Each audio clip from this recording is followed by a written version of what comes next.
Hello, Southwest Florida. You are looking live at the Cape Coral Technical College Nursing Room, and accommodations here have been just fine here on Lead Pitch Live. We're so thrilled to get her here in the studio. She is running for the U.S. Congress. Kari Lerner, that's District 19. Let's bump you in, Kari. Welcome back to Lead Pitch Live. Thank you. I'm delighted to be here. U.S. Congress, that sounds huge. What inspired you to want to run for Congress District 19 here in Florida? What inspired me to run for Congress here in District 19 in Florida? Well, I think that the idea first came to me after Hurricane Ian came through. And I heard a lot of promises being made, but saw very little action, very little delivery. One of the most important things that was offered was a bill to write Hurricane Ian expenses off on your income tax without having to itemize. Now that is a bill, it was a great bill, a bipartisan bill that I support, that our current congressman sponsored. However, they filed it in March of 2023, and there it sat. And this bill is to this day is still sitting in committee with no follow through, and we still don't have our income tax write-off. Whose fault is that? It is the fault of the sponsors of the bills. Your job as a member of Congress isn't to file a bunch of bills and say, my job's done. Our current congressman's filed 82 bills. How many of them have passed? Our current congressman would be one Byron Donalds. That is correct. And he has really been in the news lately. We will get to that. Yeah. One of the things that he has supported, and I think you are staunchly against, is the When is Life Conceived with the National Life of Conception Act. Yes. Tell us his position juxtaposed to your position. Well, the legislation the act as written would outlaw not only all forms of abortion, which abortion is healthcare, nationwide at any point. It also would outlaw the morning after pill. It would outlaw many forms of contraception. And some people would say, well, some people look upon the morning after pill as a form of abortion. Some don't. The challenge in reproductive health care is this concept of ensoulment. When is the fetus, when are these cells that develop, when do they become human? When are they imbibed with the spirit of a human being? And that's a religious construct. That is a religious thing. There's nothing scientific about it. You can take heart muscle cells and put them in a petri dish and they will beat. Okay, that is not a measure. There are many, many religious traditions that say life begins at first breath. Okay, but it's so important here in the United States of America. Freedom of religion is one of our most basic freedoms. And this Life at Conception Act, first of all, if you're outlawing the morning after pill, how can women protect themselves if they're raped? What is your protection there?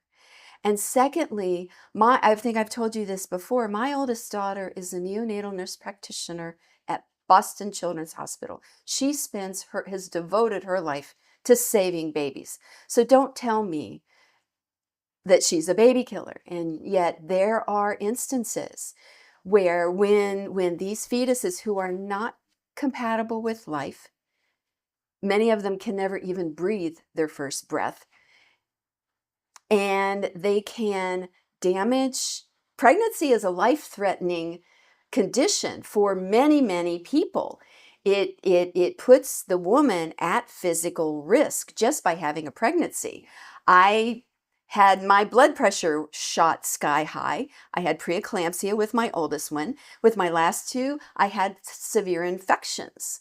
So my life, all 3 times, I was delighted to be pregnant. But, that's not something that the government needs to decide. I trust women and their healthcare providers and and their religious advisors. That's where those decisions should lie. You believe in a woman's right to choose at the end of the day. At the end of the day, yes, sir. Okay, the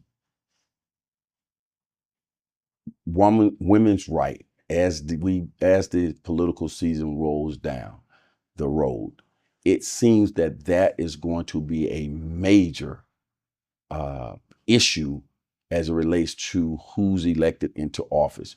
You are running as a Democrat. Your opponent, of course, is a Republican. How do you see this particular button playing out in terms of what you've been hearing as you've been moving around in your district talking to people? Is that a real serious thought? It is a real serious thought, and it is not divided by Republicans and Democrats. We are all Americans, first of all. I think that's something that we're losing sight of. But it has to do with your personal experience.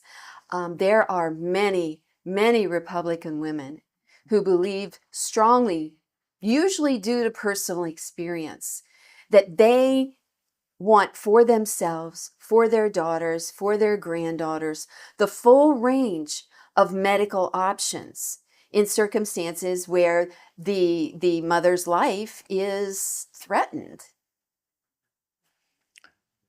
Congressman Byron Donalds Mm-hmm. has been all over on the national news, our local congressman. Many people were offended by his comments, particularly African Americans, when he said that the Black family was closer, was together, more mended during the Jim Crow era than it is today. You have been very outspoken. Many have been outspoken, have said that was a bad comment, racist, irresponsible, to tie the Jim Crow era when Black people were in bondage in America for all practical purposes. Yeah. And limited access, limited movement, still under the control of racist America at the time of the Jim Crow era, starting after the Civil War around 1865 up into pretty much the Civil Rights Movement. Yeah. And then late 1960s. Your thoughts on Congressman Byron's comments? Well, first of all, I think they were inaccurate and misguided, and that he is maybe should do a little deeper study into the actual history, what actually happened.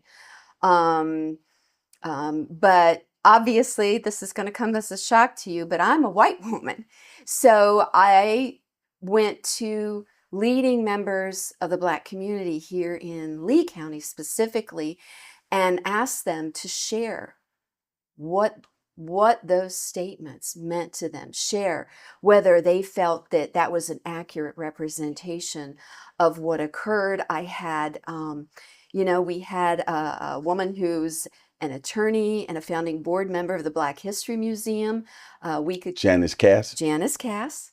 She came forward and spoke eloquently from the heart about growing up during segregation here in Lee County. And growing up, what that meant to her and her family and the communities, and whether were the families really closer. We had another gentleman, music teacher, Earl Sparrow, who stated, it's inaccurate to say that Black families voted conservatively. They voted Republican because the Republicans were the liberals of the time. The parties have switched in their philosophies. Mm-hmm. And that happened about the civil rights time of the civil rights era.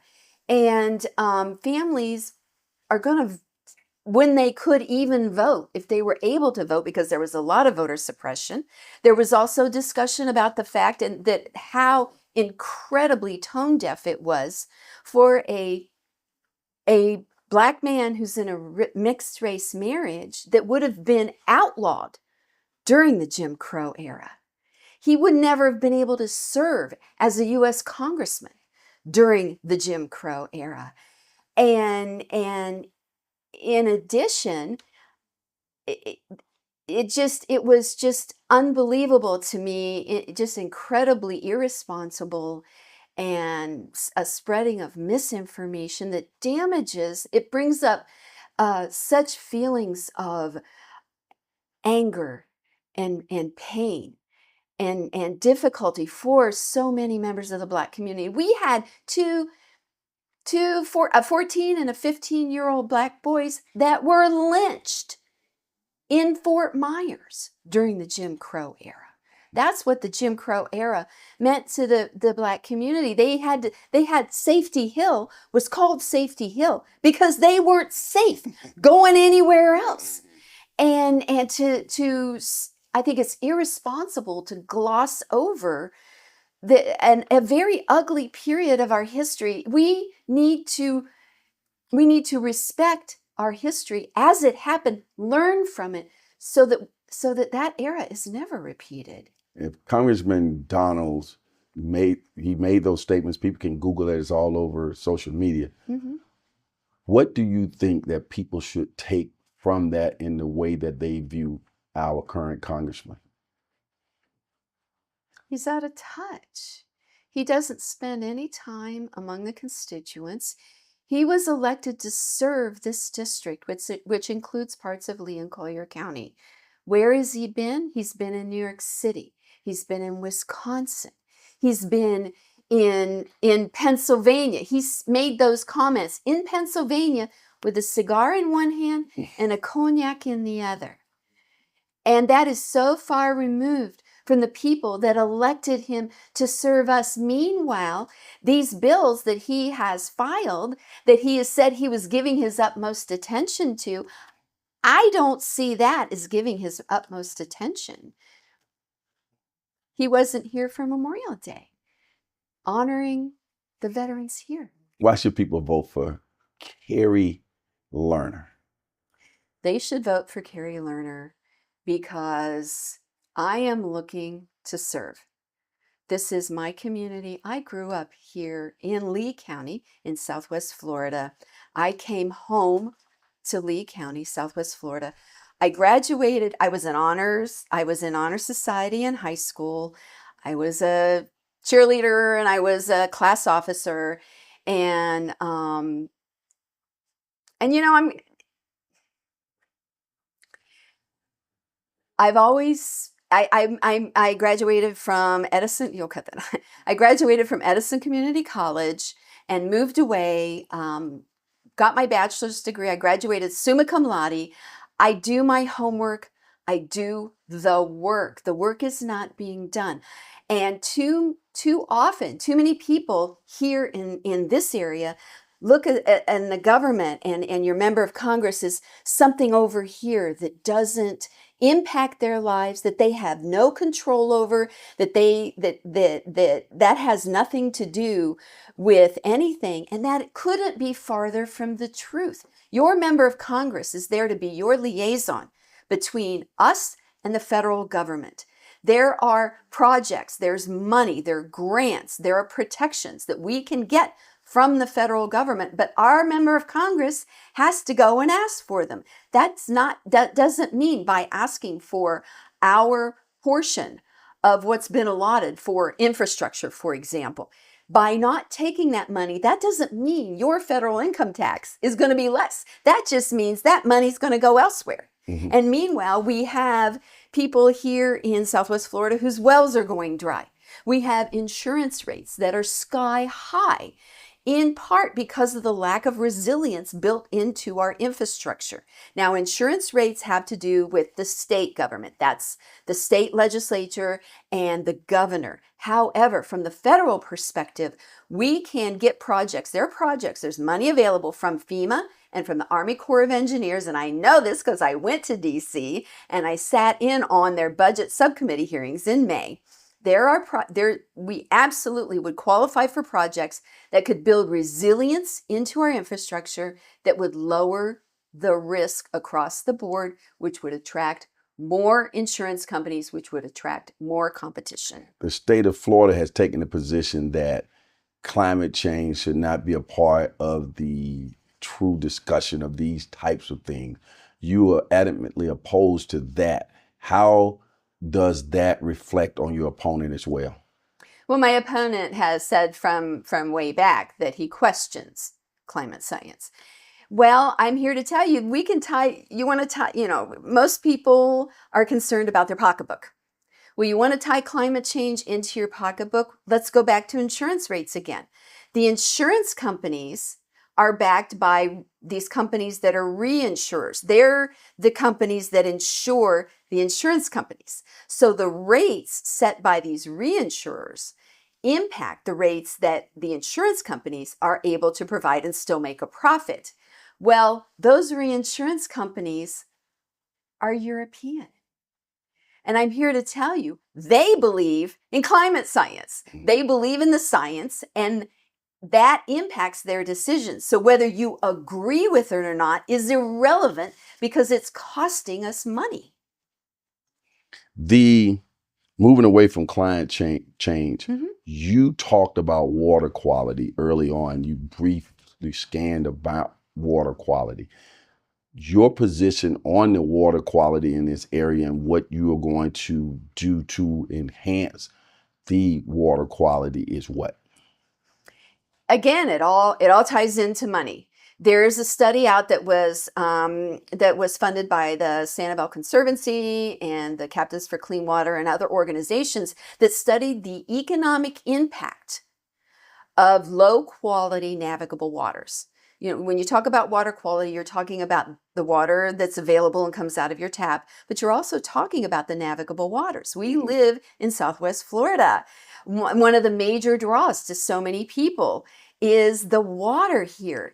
And more than 20% of our economy is tied directly to clean navigable waters.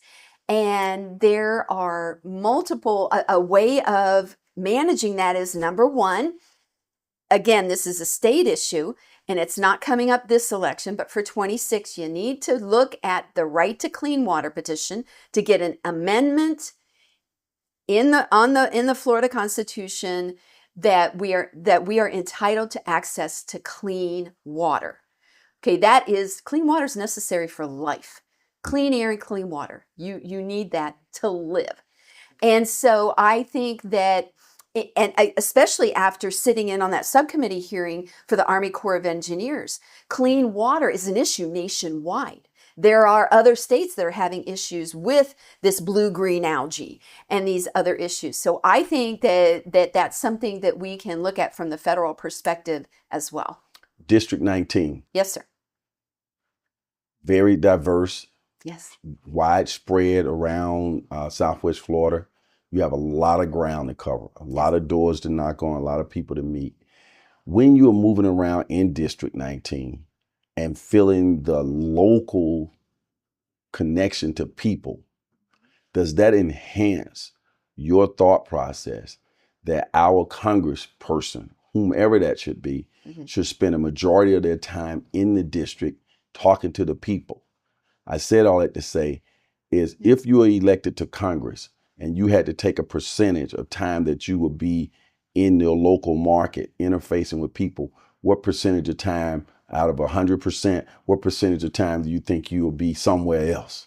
Well, you need to be in DC when Congress is in session, and there is additional time that you need to be there in order to do your job, in order to work with your colleagues. But there's no reason.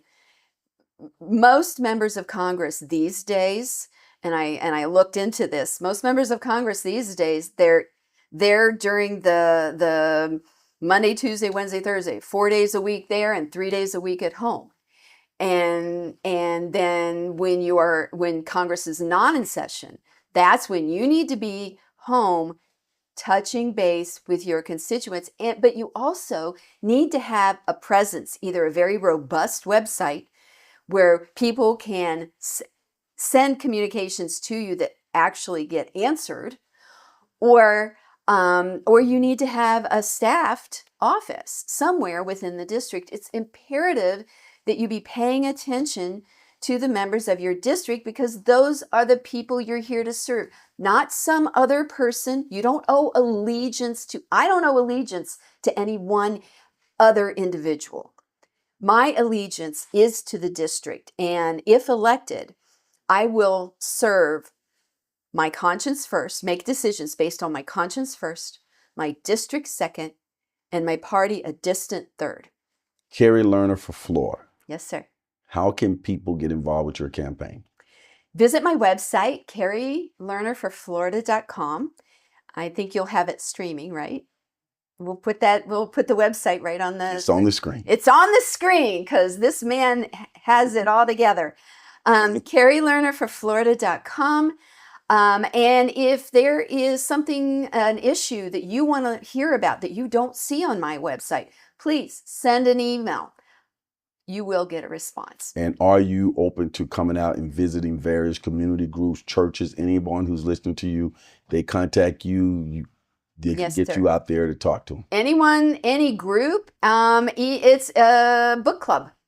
If you have a group in your community, you want to have a house party, and people want to ask me questions, and you don't have to be a Democrat, and they don't have to be easy questions. In fact, I want people to ask me the hard questions, because it's a hard job. These are serious times.